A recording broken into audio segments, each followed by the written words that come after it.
Hello everyone. So I've been informed that I wasn't very clear on the differences between PETG and nylon when I raised my prices.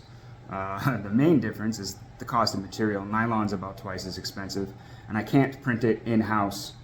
It's printed on about a $300,000 SLS printer. For me, that is a house, right? 300 grand. So the PETG is printed in-house. These I do on some custom little builds I've got. As you can see, I've been bending this one a little bit, which I'm going to show you in a sec.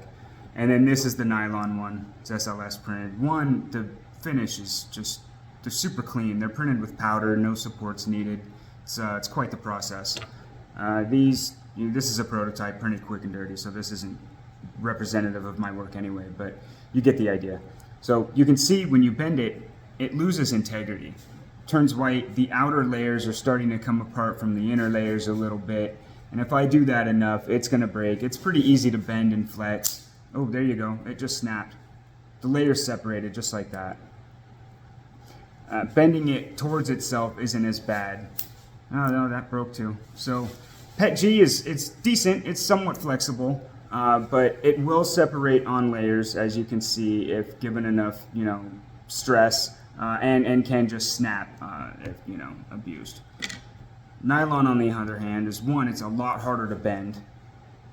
It takes a lot more strength, and it's gonna bend. But as you can see, it's just bending. It's not ruining the structural integrity. It might be a little twisted, but I can twist it back into shape, and it's almost as good as new. That's the main difference.